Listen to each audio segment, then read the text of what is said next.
Hey. Hi, Ken. Come in. It's pretty powerful that I've been involved with, in some way, trying to help people.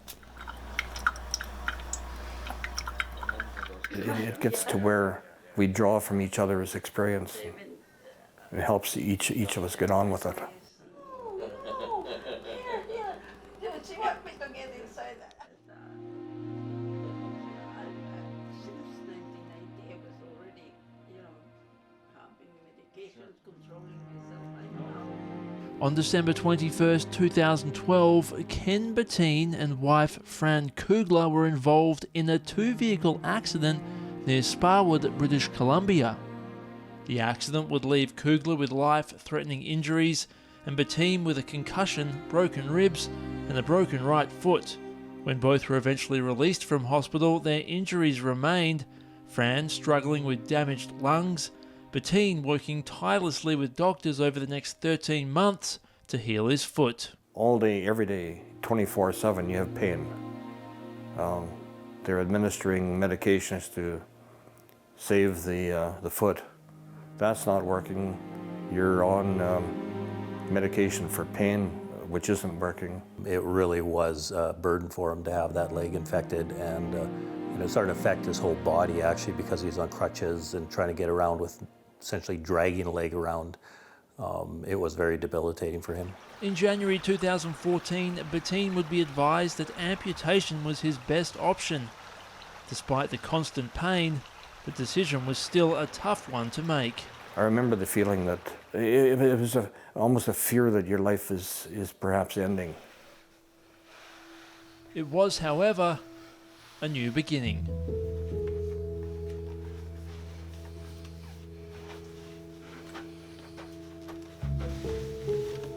Probably a period of 4, maybe 6 weeks. That was the end of all the pain. The healing was finished.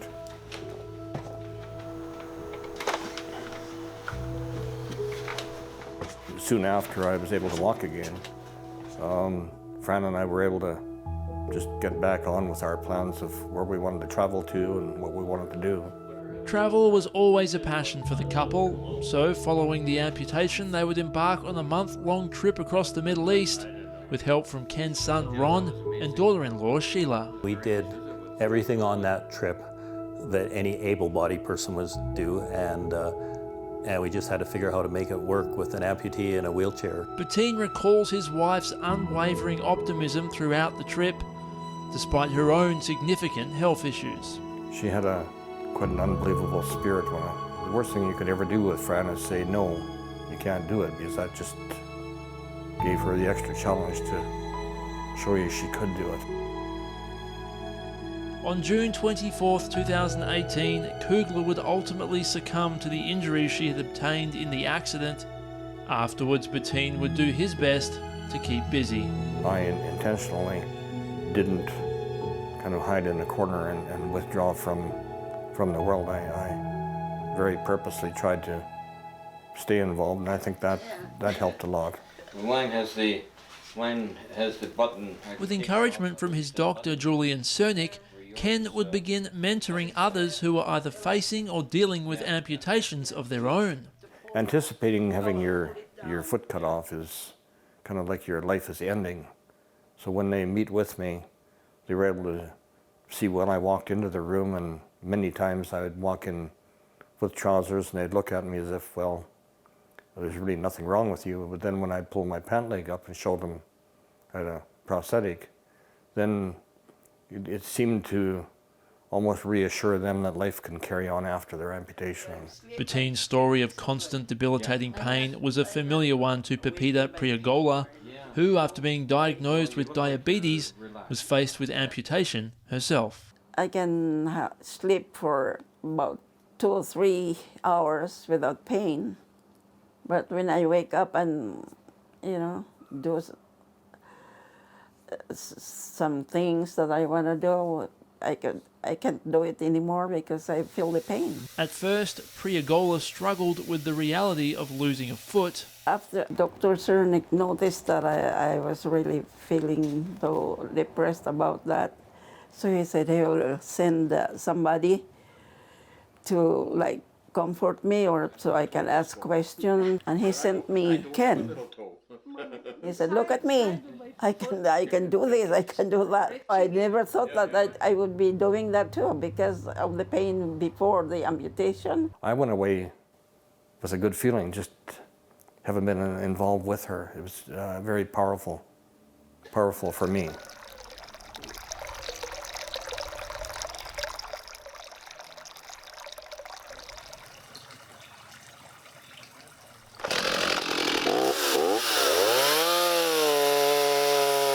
In 2018, a fallen log would severely crush Peter Falk's right leg, leaving doctors with no choice but to amputate. It's a very emotional time. Even now it is. Bettin was there to offer support. At some point I was down in the lobby of the hospital and Ken came over and introduced himself. And what I remember of that first talk was that Ken was super positive. The main gist of our conversation was that I should do the best I could with what I had. It could be worse. I was really impressed when he walked away without a limp. He was wearing long pants and he looked like a normal guy.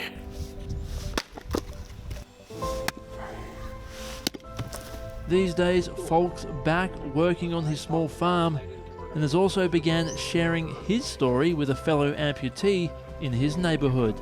I appreciated Ken's mentorship when I was vulnerable, and I can only assume that other people must feel similarly.